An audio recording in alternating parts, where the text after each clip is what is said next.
வெளிப்படுத்தின விசேஷம் 6ஆம் அதிகாரம். ஆட்டுக்குட்டியானவர் முத்திரைகளில் ஒன்றை உடைக்க கண்டேன். அப்பொழுது 4 ஜீவன்களில் ஒன்று என்னை நோக்கி, நீ வந்து பார் என்று இடிமுழக்கம் போன்ற சத்தமாய் சொல்ல கேட்டேன். நான் பார்த்தபோது இதோ ஒரு வெள்ளை குதிரையை கண்டேன்.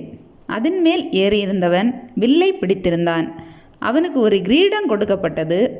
அவன் ஜெயிக்கிறவனாகவும் ஜெயிப்பவனாகவும் புறப்பட்டான். அவர் 2ஆம் முத்திரையை உடைத்தபோது 2ஆம் ஜீவனானது, நீ வந்து பார் என்று சொல்ல கேட்டேன். அப்பொழுது சிவப்பான வேறொரு குதிரை புறப்பட்டது. அதன் மேல் ஏறி இருந்தவனுக்கு பூமியிலுள்ளவர்கள் ஒருவரையொருவர் கொலை செய்யத்தக்கதாக சமாதானத்தை பூமியில் இருந்தெடுத்து போடும்படியான அதிகாரம் கொடுக்கப்பட்டது. ஒரு பெரிய பட்டயமும் அவனுக்கு கொடுக்கப்பட்டது.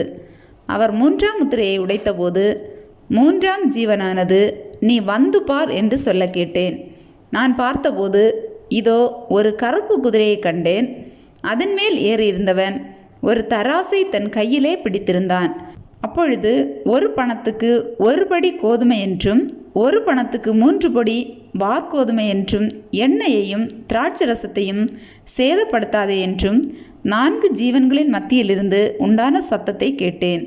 அவர் 4ஆம் முத்திரையை உடைத்தபோது 4ஆம் ஜீவனானது, நீ வந்து பார் என்று சொல்லும் சத்தத்தை கேட்டேன். நான் பார்த்தபோது இதோ மங்கின நிறமுள்ள ஒரு குதிரையை கண்டேன். அதன் மேல் ஏறியிருந்தவனுக்கு மரணம் என்று பெயர். பாதாளம் அவன் பின் சென்றது. பட்டயத்தினாலும் பஞ்சத்தினாலும் சாவினாலும் பூமியின் துஷ்ட மிருகங்களினாலும் பூமியின் காற்பங்கில் உள்ளவர்களை கொலை செய்யும்படியான அதிகாரம் அவைகளுக்கு கொடுக்கப்பட்டது. அவர் 5ஆம் முத்திரையை உடைத்தபோது தேவ வசனத்து நிமித்தமும் தாங்கள் கொடுத்த சாட்சி நிமித்தமும் கொல்லப்பட்டவர்களுடைய ஆத்துமாக்களை பலிபீடத்தின் கீழே கண்டேன். அவர்கள், பரிசுத்தமும் சத்தியமும் உள்ள ஆண்டவரே, தேவரீர் பூமியின் மேல் குடியிருக்கிறவர்களிடத்தில் எங்கள் இரத்தத்தை குறித்து எதுவரைக்கும் நியாய தீர்ப்பு செய்யாமலும் பழி வாங்காமலும் இருப்பீர் என்று மகா சத்தமிட்டு கூப்பிட்டார்கள். அப்பொழுது அவர்கள் ஒவ்வொருவருக்கும் வெள்ளை அங்கிகள் கொடுக்கப்பட்டது.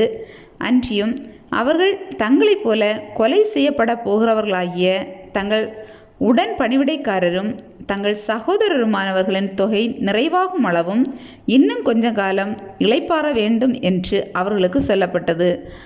அவர் 6ஆம் முத்திரையை உடைக்க கண்டேன். இதோ பூமி மிகவும் அதிர்ந்தது. சூரியன் கருப்பு கம்பளியைப் போல கருத்தது. சந்திரன் இரத்தம் போலாயிற்று. அத்திமரமானது பெருங்காற்றினால் அசைக்கப்படும் போது அதன் காய்கள் உதிர்கிறது போல வானத்தின் நட்சத்திரங்களும் பூமியிலே விழுந்தது. வானமும் சுருட்டப்பட்ட புஸ்தகம் போலாகி விலகி போயிற்று. மலைகள் தீவுகள் யாவும் தங்கள் இடங்களை விட்டு அகன்று போயின. பூமியின் ராஜாக்களும் பெரியோர்களும் ஐஸ்வர்யவான்களும் சேனை தலைவர்களும் பலவான்களும் அடிமைகள் யாவரும் சுயாதீனர் யாவரும் பர்வதங்களின் குகைகளிலும் கண்மலைகளிலும் ஒழித்து கொண்டு பர்வதங்களையும் கண்மலைகளையும் நோக்கி, நீங்கள் எங்கள் மேல் விழுந்து சிங்காசனத்தின் மேல் வீற்றிருக்கிறவருடைய முகத்திற்கும் ஆட்டுக்குட்டியானவருடைய கோபத்திற்கும் எங்களை மறைத்து கொள்ளுங்கள். அவருடைய கோபாக்கினியின் மகாநாள் வந்துவிட்டது. யார் நிலை நிற்கக்கூடும் என்றார்கள்.